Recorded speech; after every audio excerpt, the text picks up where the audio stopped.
자, 오늘 우리가 5번에 걸쳐 말씀을 들읍시다 하면서 벌써 5번째 시간이에요. 참 아름다운 두 단어, 교회와 감사. 오늘 마지막 시간, 그 집엔 한 번도 쌀이 떨어져 본 적이 없었다. 그 집에는 한 번도 쌀이 떨어져 본 적이 없었대요. 제가 작은 월간지 한 권을 보니까요, 그분이 이런 내용을 적어 놨어요. 제가 조금 각색을 하면, 그 남자분이 꽃을 참 좋아했습니다. 그래서 집 앞에 작은 화단을 만들어 놓고 화초를 심었어요. 물을 주고 잘 가꾸고 오며 가며 잘 커라, 예쁜 꽃 보여줘야 돼, 응원을 했습니다. 마침내 싹이 나고 키가 쑥쑥 자라더니 꽃이 폈습니다. 얼마나 고운 꽃인지. 여러분, 내가 정성을 들인 꽃은 더 예뻐요. 내가 물 주고 응원한 꽃은 더 예뻐요. 얼마나 예쁜지 쳐다보면요, 행복감이 팍 파도처럼 밀려옵니다.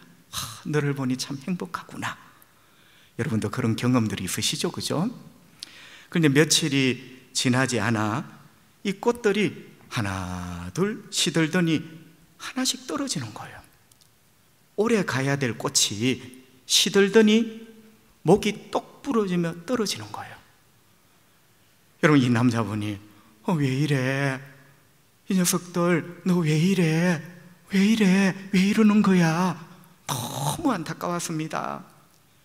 그래서 가만히 그 시들어 고개를 푹 숙이고 있는 꽃을 가만히 쳐다보니까요, 작은 벌레들이 그 꽃의 목줄기를 갉아먹고 있는 거예요. 여러분, 멀리서 보면 안 보여.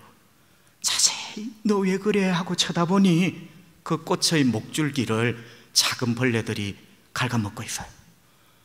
여러분, 그걸 다 갉아먹고 피를 빨리고 나니까 꽃이 고개를 탁 떨어뜨리며 죽는 거예요.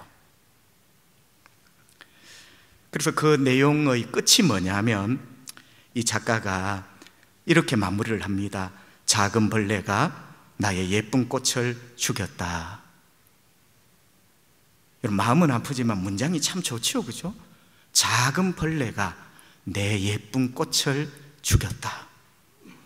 여러분, 사람은 큰 것에 잘 안 넘어갑니다. 항상 작은 것 때문에 넘어가요. 작은 벌레가 내 예쁜 꽃을 죽였다. 저는 이 책을 읽으면서 이런 생각을 해봤습니다. 그 꽃을 내 영혼에 한번 비추어 봤어요. 그 남자가 참 예쁘구나 한 그 꽃은 내 영혼의 기쁨의 꽃, 여러분 내면의 평안의 꽃, 행복의 꽃, 이렇게 한번 해보십시다. 비슷하죠, 그죠?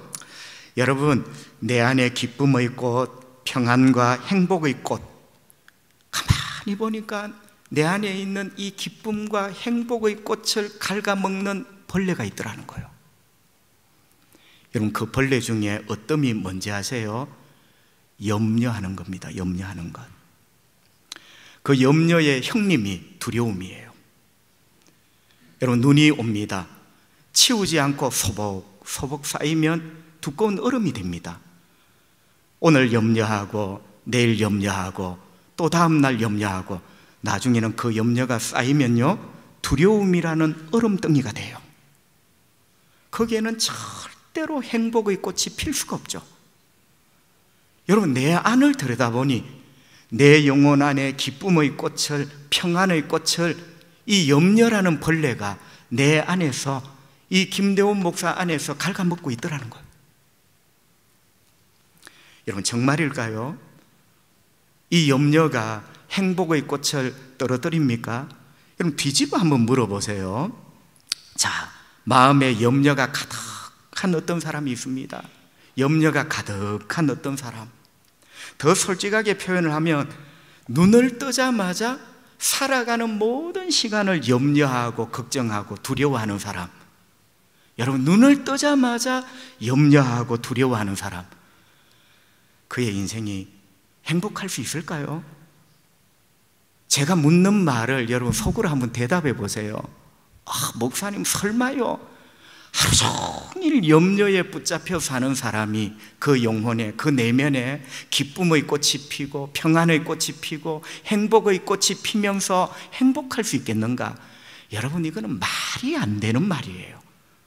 말을 하지만 사실은 말이 안 되는 말입니다. 여러분은 지금 염려의 벌레가 여러분의 영혼의 목줄기를 갉아먹고 계시진 않습니까? 여러분도 모르게 말이죠. 그래서 이런 우리들에게 하나님은 말씀 하나를 주십니다. 빌립보서 4장 6절, 하나님 말씀하시기를 아무것도 염려하지 말고, 염려하지 말아요. 염려의 벌레를 잡아내래요. 다만 모든 일에 기도와 간구로 너희 구할 것을 감사함으로 하나님께 아뢰라. 아멘. 참 아름다운 하나님 말씀입니다. 여러분, 이 빌립보 4장 6절 말씀을 두 토막을 내면요, 첫째는 너희는 염려하지 말거라. 하나님 자녀는 절대로 눈 뜨면 염려하여 눈 감을 때까지 염려하는 사람, 하나님 자녀 그렇게 살면 안 돼요. 너희는 염려하지 말거라. 그러면 주님, 요것은 기도하고 요것은 염려하면 안 될까요? 주님 뭐라 하시죠? 어떤 것도 염려하지 말거라. 그죠? 한 번은 부산역 지나가는데 아저씨 두 분이 싸워요. 한 분은 말끔한 정장을 입은 신사하고 한 분은 깡소주를 벌컥벌컥 마시고 있는 노숙자 아저씨입니다. 그 신사 아저씨가 그냥 지나가면 될 걸 낮부터 막 깡소주를 마시고 있는 그 노숙자 아저씨한테 괜히 한 말을 건네는 거예요. 아이고, 이 사람아, 보니까 나보다 나이는 젊은 것 같은데, 응? 그래도 정신을 차려야지. 대낮부터 이 술이 뭔가. 여러분, 이렇게 충고 겸 하도 딱하여서 한마디를 하셨던 모양이에요.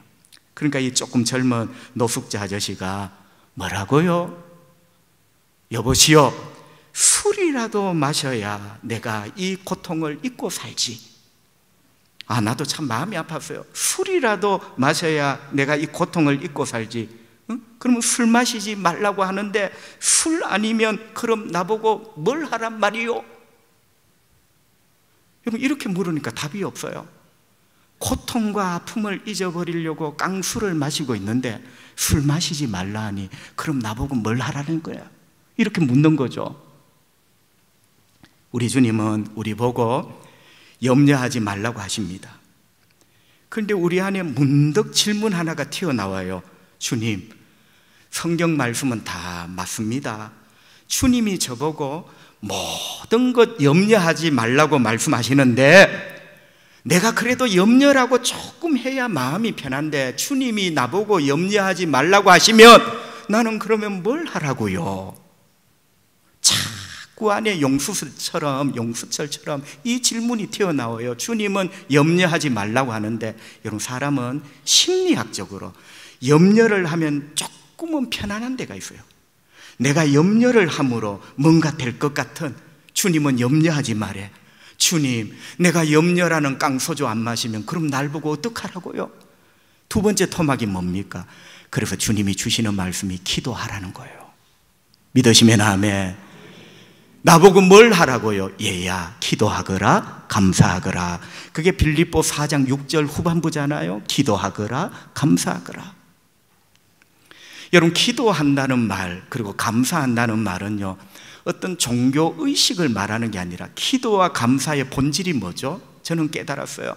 기도와 감사의 본질은 내가 하나님을 신뢰한다는 겁니다. 여러분, 종교의식이 아니에요. 내가 하나님을 신뢰하기 때문에 염려 대신 기도하는 거예요. 내가 하나님을 신뢰하기 때문에 내일이 걱정되지만 미리 감사하는 거죠. 주님, 나보고 염려하지 말라고 하시는데요, 내가 그래도 염려라도 좀 해야 뭔가 살 것 같은데 그럼 날 보고 뭘 하라는 거예요? 얘야, 기도하거라. 얘야, 감사하거라. 주님은 오늘 그렇게 말씀을 하고 계십니다. 여러분, 이렇게 우리가 염려하지 않고 기도하고 감사할 때 하나님은 어떻게 하실까요? 오늘 본문 19절에 보면 하나님이 이렇게 말씀합니다. 나의 하나님이 그리스도 예수 안에서 영광 가운데 그 풍성한 대로, 여러분 이 부사구를 보세요. 영광 가운데 그 풍성한 대로 너희 모든 쓸 것을 채우시리라. 우리가 염려하지 않고 하나님께 기도하고 미리미리 감사할 때 영광 가운데 너희 쓸 모든 것을 하나님이 채워주시겠다 말씀하십니다. 여러분 여기도 두 토막을 낼 수가 있는데요. 첫째는 우리가 기도하고 감사하면 하나님께서 우리 쓸 것이라는 말은 우리의 필요입니다. 그죠? 필요. 여러분 인생을 살아가는데 우리가 필요한 것들이 있잖아요. 하나님께서 채워주신대요. 두 번째는 채워주시는데 아까 저 보셨죠? 그죠? 영광 가운데 그 풍성한 대로 훌륭한 부사구 2개가 꾸미고 있습니다. 어떻게 채워주시느냐? 쫄쫄 나오는 수도꼭지처럼 채워주시는 게 아니고 영광 가운데 그 풍성한 대로 너희 쓸 모든 것을 채워주시리라. 하나님 그렇게 약속하고 계세요. 여러분 아시죠? 하나님 말씀은 빈말이 아니라는 것. 우리가 믿지 않아서 그렇지 하나님 말씀은 분명히 살아있는 말씀입니다. 여러분 하나님이 우리의 쓸 것을 채워주시는데 영광 가운데 풍성한 대로 채워주신대요. 참 헷갈립니다. 영광 가운데 풍성한 대로 채워주신다는데 영광 가운데 풍성한 대로를 목사님 좀 쉽게 말씀해 주시면 안 되겠습니까? 저도 고민을 하면서 연구를 해봤는데요. 존 파이프 목사님의 설교를 듣게 되었어요. 존 파이프 목사님이 이 구절을 어떻게 해석했냐면 영광 가운데 풍성한 대로 채워주신다는 말을 이렇게 해석을 했어요. 하나님의 풍성함은 결코 떨어지는 법이 없습니다.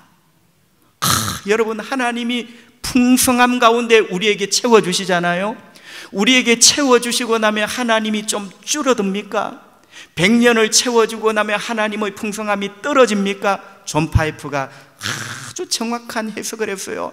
하나님의 풍성함은 결코 떨어지는 법이 없습니다. 심장이 뛰었어요. 우리 하나님의 풍성함은 절대로 떨어지는 법이 없대. 그게 영광 가운데 풍성한 대로라는 말의 의미래요. 성도 여러분, 떨어지다라는 말은 높은 데서 아래로 추락한다는 말이 아니고 고갈을 말합니다. 그죠? 떨어진다. 요즘 아이들은 이런 표현을 잘 안 쓰는데요. 제가 어렸을 적, 제 시대, 제 아버지 어머니 시절 물이 떨어졌다, 기름 떨어졌다, 돈이 떨어졌다, 그리고 제가 참 많이 들었던 말, 먹을 것, 쌀이 떨어졌다. 여러분 떨어졌다는 이 아픔, 제가 어렸을 적부터 떨어졌다는 말이 얼마나 아픈지를 많이 경험을 했어요. 엄마 아버지가 단칸방에서 우리 사남매 자는 줄 알고 두 분이 소곤소곤 하는데요. 여보, 내일 우리 훈이 학교 등록금 없어 떨어졌어요. 나는 일어날 수가 없어요. 듣기긴 듣기는데 내가 벌떡 일어나면 엄마 아빠가 무안할까 봐. 어렸을 적부터 저는 떨어졌다는 말이 참 무서운 말이구나, 이게 아픈 말이구나 참 많이 경험했습니다. 여러분도 그러시죠? 그죠? 여러분 옛날 TV 드라마 단골 레파토리가 있습니다. 그 옛날 흑백 TV 시절 여자가 이렇게 말하죠. 여보, 내일 아침밥을 할 쌀이 떨어졌어요. 이 남자는 남편이자 아버지입니다. 그래서 아내가 내일 아침을 할 쌀이 떨어졌다고. 그런데 남자는 아무 말도 없이 밖으로 나가죠. 밖으로 나가서 어떡합니까? 까만 밤하늘만 쳐다보고 한숨을 길게 내쉽니다. 대사가 없어요. 쌀이 떨어졌다는데 남자는 밖으로 나가 하늘을 쳐다보고 한숨을 길게 내뱉죠. 이건 무슨 의미입니까? 이 남자는 자기 자신의 아버지됨, 이 아버지됨의 역부족을 너무 가족들에게 미안해하는 거예요. 여러분 아버지가 능력이 있으면 얼마나 좋겠습니까? 그죠? 그런데 이 남자는 역부족이에요. 아내가 뭐가 떨어졌다는데 채워줄 수 없는 남편, 아이들에게 밥을 줘야 하는데 쌀이 떨어졌다는데 역부족인 아버지. 그래서 할 말이 없잖아요. 까만 하늘 쳐다보며 한숨만 내뿜는 거죠.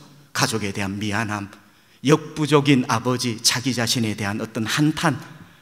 여러분, 이게 드라마의 레파토리지만 다 그 시절 우리 아버지들의 일상이었습니다. 참, 우리 아버지 돌아가셨지만 그때는 아버지께서 저에게 되게 미안해 하셨어요. 역부족인 우리 아버지가 다 채워주지 못하니 미안해 하셨어요. 그런데 제가 철이 들고 보니 내가 아버지한테 너무너무 지금 미안한 거예요. 나 때문에 그분이 그렇게 미안해 하셨구나. 그런데 철이 들어서 따뜻한 국밥이라도 한 그릇 사드리려고 하니까 벌써 돌아가시고 없어. 성도 여러분, 죽어서 효자는 아무짝에도 쓸모없습니다.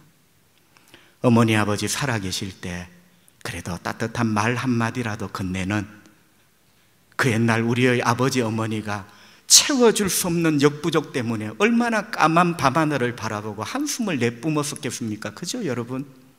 오늘 그 이야기를 하려는 것은 아니고요, 역부족의 아버지, 한숨을 내뿜었던 그 아버지. 그런데 오늘 성경 본문 19절을 보니 우리 하나님 아버지는 우리의 쓸 것을 채워주시기에 역부족인 아버지가 아니시다는 거예요. 할렐루야!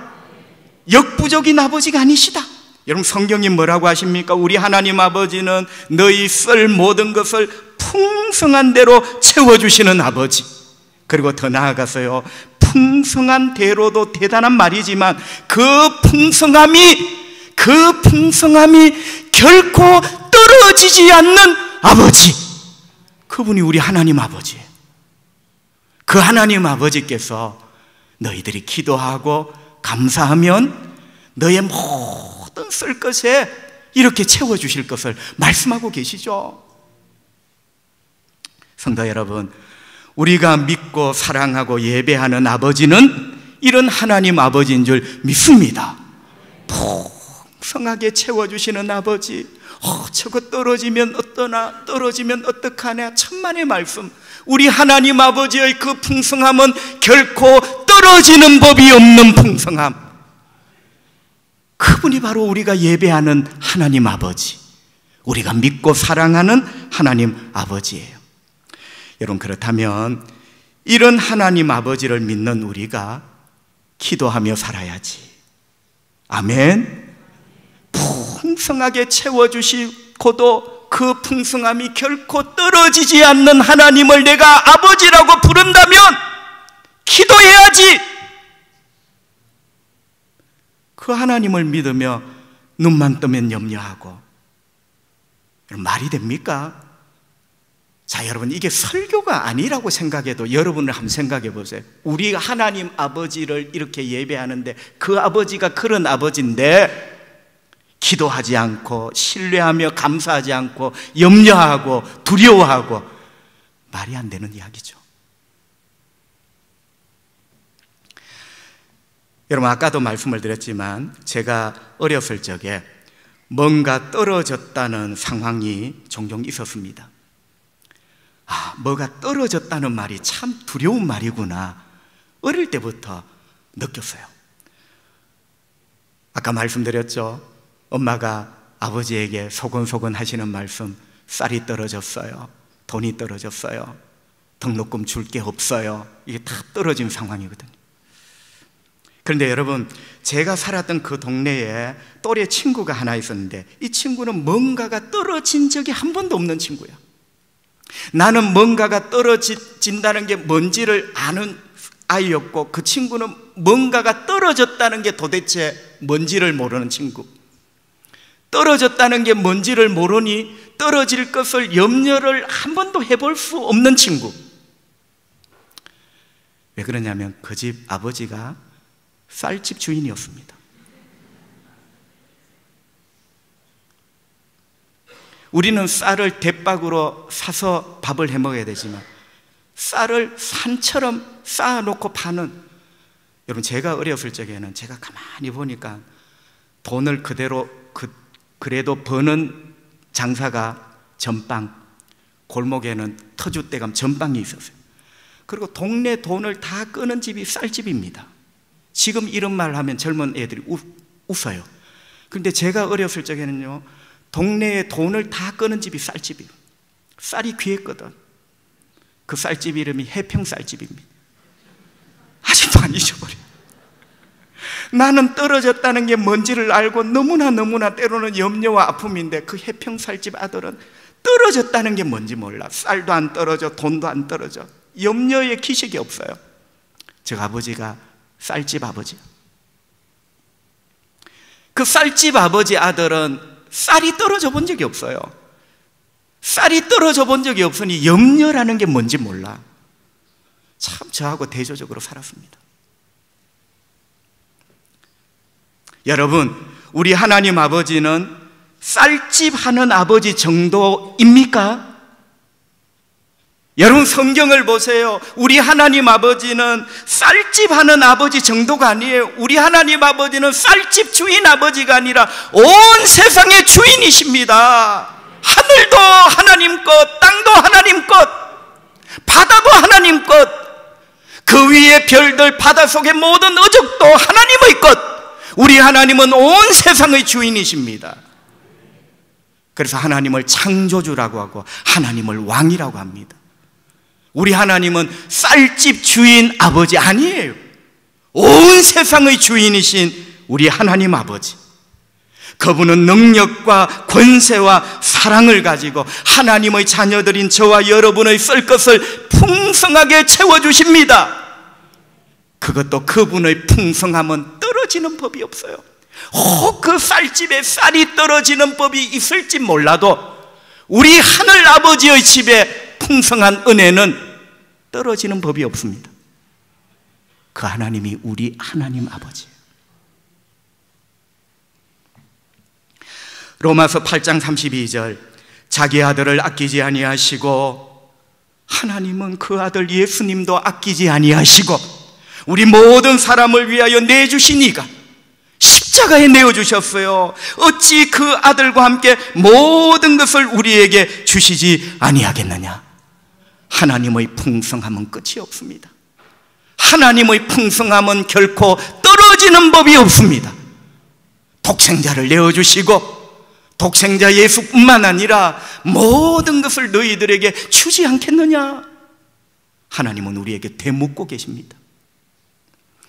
여러분, 이런 아버지를 믿고 의지하고 염려하는 대신 기도하며 살아가십시다. 내일을 염려하는 대신 미리 감사하며 살아가십시다. 우리 하나님의 풍성함은 결코 떨어지지 않는 집이에요.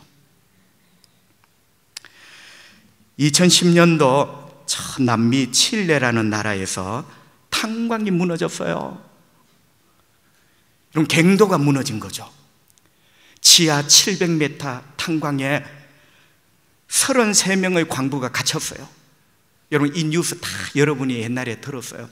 그런데 중요한 거는 갇혀서 매몰이 되어서 사망을 했으면 뉴스거리가 하루 이틀 하면 끝날 건데, 이 사람들이 희한하게 갱도가 무너져 갇혔는데 전부 다 살아있는 거예요. 어떤 공간 안에 딱 갇혀버린 거죠. 그런데 참 다행스러운 게 천정에서 어느 순간 물이 뚝뚝뚝뚝 떨어져서 물이 조금씩 고여. 이걸 그래도 며칠은 먹을 수 있고, 그죠? 참 감사한 게 또 어딘지 모르지만 이 공기 구멍이 있어 공기가 돌아. 여러분, 불빛 하나 없는 어둠 속에 죽음이 뚜벅뚜벅 걸어오는 절망의 터널 속에 지하 700m에 33명이 갇혔어요. 이 전 세계에 뉴스거리가 되며, 여러분, 칠레 국민뿐만 아니라 모든 사람들이 무사기원 응원하고 그렇게 했어요. 그런데 결과는 모두 구조가 되었습니다. 그죠? 여러분, 이런 사연입니다. 겨우 버티고 있었는데 떨어진 그 물 한 방울들 이렇게 마시면서 갇힌 지 17일째 천정에서 뭔가 쿵쿵쿵쿵 소리가 나더랍니다. 여러분, 그 흑암 속에 17분도 어둠 속에 힘든데 17일 만에 천정에서 쿵쿵 소리가 나더니 구멍이 하나 탁 뚫리더래요. 그 구멍은 구조대가 땅을 파들어온 구멍이었어요. 17일 만에 구멍을 하나 뚫은 거예요. 그리고 조금 있다 구멍 하나 더, 조금 있다 또 구멍 하나 더, 구멍 3개가 뚫렸어요. 여러분, 그 구멍으로 지하 700m 안쪽으로 물을 넣어줍니다. 빵을 넣어줍니다. 약을 넣어주었어요. 잘 버티고 있으라고. 곧 너희들은 살 것이라고. 여러분, 결과는요 69일 만에 33명 광부 모두가 구조되었습니다. 그래서 온 세계가 축하한다고, 감사하다고, 여러분, 모처럼 온 세계가 생명의 소중함에 대해서 환희를 이렇게 한 적이 있습니다. 여러분, 며칠이 지난 다음에 이 광부의 대표가 인터뷰를 했어요. 이런저런 어떤 일이 있었습니까? 이렇게 하는데 제가 목사의 입장에서 3가지로 요약을 해봤어요. 첫째는요, 우리는 무너진 어두움에 갇혔습니다. 여러분, 이 33명은 광산 탄광에 갇혔지만 여러분도 지금 어떤 어두움에 갇혀 있는 분이 있죠? 질병이라는 어둠, 암이라는 어둠, 절망이라는 어둠. 우리는 무너진 어두움에 갇혔습니다. 2번째, 공급되지 않았다면 우리는 죽었습니다. 여러분, 사람은 저절로 살 수가 없어요. 이 세상에 공급되지 않아도 존재하는 분은 하나님뿐이에요. 왜? 그분은 전능하시기 때문에. 공급이 필요 없는 분은 하나님뿐이에요. 그래서 이 광부는 공급되지 않았다면 우리는 죽었습니다. 마지막 결론이 뭐냐? 공급되지 않았다면 우리가 죽었을 터인데 그 공급은 위에서 시작되었습니다. 여러분, 우리의 썰 모든 공급은 위에서, 위에 계신 하나님이 우리에게 주시는 거죠. 그래서 우리는 이렇게 기도합니다. 하늘에 계신 우리 아버지라고. 여러분, 그 하늘은 저 북극성이 있고 북두칠성이 있고 카시오페아 자리가 있는 우주 한 공간을 말하는 게 아니에요. 하나님이 왜 하늘에 계시느냐? 그는 북극성을 말하는 게 아니라 하늘이라는 개념은 위라는 개념이에요. 위는 아래에 있는 우리와는 차원이 다른, 우리는 유한하지만 위에 계신 그분은 무한합니다. 우리는 떨어지지만 위에 계신 그분은 영원히 공급하고도 떨어짐이 없는 분입니다. 그래서 우리는 그분을 하늘에 계신 우리 아버지라고 부릅니다. 그분이 우리에게 공급해 주시는 거죠. 여러분, 염려하시렵니까? 위에 계신 그분을 바라보며 기도하시렵니까? 답은 너무나 간단합니다. 성도 여러분, 이렇게 하나님은 우리에게 풍성한 것으로 채워주십니다. 그죠? 칠레 구조대는 19일 걸려서 구멍 3개를, 그분들한테는 미안하지만 19일 걸려서 구멍 3개를 겨우 뚫었어요. 그런데 우리 하나님 아버지는 그 하늘이 언제나 열려져 있습니다. 그게 기도예요, 기도. 칠레의 구조대는 19일 만에 구멍 3개를 겨우 뚫었는데 우리는 예수님의 이름으로 기도하면 언제나 그 하늘은 열려져 있습니다. 그리고 하나님이 응답하시고 축복하시죠. 시편 78편 23절 24절. 그러나 그가, 하나님 그분이 위에 궁창을 명령하시며 하늘 문을 여시고, 여러분, 하나님이 하늘 문을 여시는 데는 19일이 필요 없어요. 하늘 문을 여시고 그들에게 만나를 비같이 내려 먹이시며 하늘 양식을 그들에게 주셨나니. 이스라엘 백성들이 밥 만들어 먹은 게 아니에요. 하늘 문을 하나님이 활짝 여시고 그들에게 먹을 것을 채워주셨습니다. 그 먹을 것의 이름을 만나라고 합니다. 성도 여러분, 우리 하나님 아버지는 이처럼 은혜가 풍성하신 하나님이십니다. 앞서 드린 말씀이 갑자기 생각납니다. 한 번도 쌀이 떨어져 본 적이 없는 동네 친구, 한 번도 그 집에는 쌀이 떨어져 본 적이 없는 동네 내 친구, 그 쌀집 하는 아버지는 어떻게 되셨을까? 물론 여러분이 안 궁금하시겠지만 저는 말해줘야 돼요. 오래전에 돌아가셨습니다. 쌀집 하는 그 아버지 때문에 한 번도 쌀이 떨어졌다, 돈이 떨어졌다, 밥이 떨어졌다는 게 뭔지 모르고 한 번도 염려 없이 어린 시절을 보냈던 그 집 쌀집 아버지는 오래전에 돌아가셨어요. 그런데 우리 하나님 아버지는 지금도 살아계십니다. 여러분을 인도하시고 여러분을 보호하시고 여러분이 아버지의 이름을 부르며 기도하며 감사할 때 채우시는데, 풍성하게 채우시고 그 풍성함은 결코 떨어지는 법이 없는 우리 하늘 아버지는 지금도 살아계십니다. 놀랍지 않습니까, 여러분? 그리고 이 설교하고 나면 여러분 머릿속에 딱 하나 남는 게 있어요. 목사님 친구 쌀집 아버지 죽었단다. 나는 여러분이 거꾸로 기억하기를 바랍니다. 우리 하나님은 살아계시다고. 우리를 인도하시고 보호하시고 쓸것 채우시고 풍성하게 채워주시고 그 풍성함은 결코 떨어져 본 적이 없는 우리 하나님 아버지. 그래서 바울은 이 하나님께 영광을 돌립시다, 이렇게 결론을 하죠. 20절, 하나님 곧 우리 아버지께. 하나님이 우리 아버지래요. 하나님이여 신이시여가 아니라 하나님 곧 우리 아버지. 어떤 아버지? 19절의 아버지. 우리에게 풍성하게 채워주시되 그 풍성함이 결코 떨어지는 법이 없는 우리 아버지께 세세무궁하도록 영광을 돌릴지어다. 여러분 19절이 없으면 20절이 안 되는 거예요. 하나님을 좀 알고 믿고 알고 아멘해. 하나님 우리 아버지, 그 아버지가 어떤 분이냐? 19절, 너의 모든 것을 풍성하게 채우시는 아버지, 채우시고도 그 풍성함이 결코 떨어지는 법이 없는 아버지, 세세무궁토록 영광을 돌립시다. 이렇게 해서 빌립보서가 끝이 나요. 그리고 이렇게 우리의 인생도 끝이 나야 되겠죠. 말씀을 정리합니다. 여러분, 제가 목회를 하다 보니까 많은 목회의 이 분야가 사람들이 이렇게 찾아오십니다. 그죠? 부족하지만 목사라고. 저는 저를 봐도 이게 한 50점 될까 말까 하는데, 여러분이 저를 점수를 너무 후하게 주셔서 뭐 저한테 오면 그래도 길이 있는가 싶어 자주 오세요.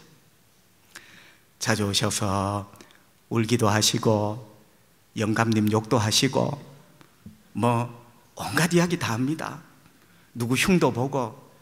나는 가만히 듣고 있습니다.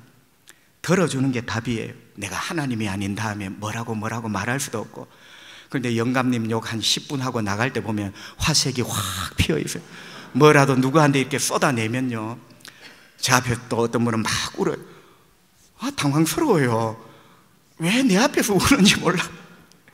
그런데 가만히 놔둡니다. 울도록. 다 울고 나면 그분이 또 풀려지고, 그런 것 같아요. 그런데 한 번은 어떤 집사님이, 아이고 목사님, 그런데 시작을 아이고로 시작하면 항상 이거는 뭐가 이상한 분이에요. 아이고 목사님, 뭐 아멘 할렐루야로 시작해요. 아이고 목사님. 이제 간증을 하시는 거예요. 한번 들어보세요. 아이고 목사님, 내가 주님이 없었다면 나의 인생 버틸 수 있었을런지 모르겠습니다. 말은 다 맞는 말이에요. 아이고 목사님, 내 인생에 주님이 없었다면 내가 지금까지 버티고 살아왔을지 모르겠습니다. 이런 말이잖아, 그죠? 그래서 제가 그 말을 가만히 듣고 생각하니까, 주님이 없었다면 버틸 수 있을런지, 그러니까 그분 인생은 내가 하나님 은혜 가운데 축복받아야 되겠다, 영광스러운 삶을 살아야 되겠다, 이게 아니고 버티는 인생. 그래서 제가 그분한테 그렇게 말했어요. 집사님, 하나님이 목발입니까? 아픈 사람은 겨우 목발 짚고 버티며 일어나. 여러분, 우리 잘 들어보세요. 여러분 가운데 진짜 살아계시다는 걸 잘 몰라. 여러분이 겨우 믿는 하나님이 뭐냐? 내가 어려울 때 목발처럼 버티고, 하나님이 목발뿐입니까, 여러분? 여러분의 인생이 예수 믿고 버티는 것이 끝이에요. 그래서 제가 웃으면서, 집사님, 하나님이 목발 아니시잖아. 왜 하나님을 목발처럼 버티고 50년을 산 거요? 우리 하나님 보세요. 얼마나 풍성하신 하나님이고, 이 하나님은 집사님에게 풍성하게 채워주시기를 원하시는 분이고, 채워줘도 그 풍성함이 떨어지지 않는 하나님인데, 내가 이렇게 고함을 지른 건 아니고요, 조근조근히 자기 이야기를 했습니다. 성도 여러분, 하나님은 목발이 아닙니다. 내가 어려울 때 겨우 버티고 딛고 일어나는 목발이 아니고, 그분은 영원하신 하나님 아버지, 전능하신 분, 요동치 않는 분, 나의 영원한 공급자, 나의 삶을 풍성하게 해주실 분. 할렐루야. 성도 여러분, 이런 하나님을 진심으로 우리가 믿는다면 이제 염려하지 말고 기도합시다. 이런 하나님을 진심으로 믿는다면 두려워하지 말고 모든 일에 감사합시다. 놀라운 사실은 하나님은 이런 기특한 사람들을 가까이 하십니다. 하나님을 믿고 기도하고 하나님을 신뢰하며 감사하는 사람, 하나님 앞에 기특한 사람을 하나님이 가까이 하세요. 시편 145편 18절 19절, 여호와께서는 자기에게 간구하는 모든 자, 그 진실하게 간구하는 모든 자에게 가까이 하시는도다. 계급이 높아 목사라고 가까이 하는 게 아니라 하나님을 믿고 기도하며 가는 사람, 하나님이 그 사람을 가까이 하신대. 그리고 보세요, 그가 자기를 경외하는 자의 소원을 이루시며 또 그들의 부르짖음을 들어서 구원하시리로다. 여러분, 가까이 한다는 말은 내가 네 보니까 기뻐 죽겠다는 거예요. 가까이 한다는 말은 네가 참 기특한 놈이구나. 가까이 한다는 말은 귀하고 사랑한다는 거예요.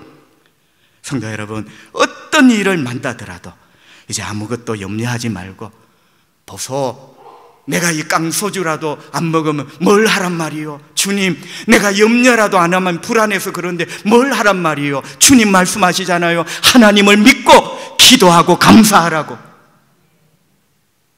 그때 은혜가 풍성하신 하나님이 채워주십니다. 은혜가 풍성할 뿐만 아니라 그 풍성함이 한 번도 어떻게 떨어져 본 적이 없는 그 하나님의 풍성함이 여러분에게 채워집니다. 하나님은 살아계십니다. 하나님이 살아계시다는 걸 믿는 사람은 기도하게 돼 있어요. 여러분이 그 주인공이 되시기를 바랍니다. 기도합시다. 우리 하나님 아버지, 감사합니다. 참 감사합니다. 오늘 말씀을 통하여 깨닫게 하시고 우리의 심장을 울려주시고, 참 내가 믿는 하나님은 어떤 하나님인가, 나는 도대체 뭘 믿는가, 한없이 초라한 나의 모습을 말씀의 거울을 통하여 보여주시니 감사합니다. 그럼에도 주님, 이 말씀 속에 내가 다시 한번 깨닫고, 진짜 목발 같은 하나님이 아니라 전능하신 아버지, 그 쌀집에는 한 번도 쌀이 떨어진 적이 없는 그 집 아버지와는 비교가 되지 않는 우리 하늘 아버지, 오늘 말씀 속에 깨닫게 해주시니 감사합니다. 이 하나님 믿고 기도하고 감사하고 축복의 주인공이 되도록 우리 성도들을 축복해 주십시오. 병마를 고쳐주시고 병에 시달리는 자 불쌍히 여겨주시고 예수 그리스도의 이름으로 깨끗하게 치료해 주시고 결박들을 풀어주시고 내 삶과 내 몸과 마음에 기적이 일어나기를 원합니다. 주 예수님 만져주십시오. 예수님 거룩하신 이름으로 기도합니다. 아멘.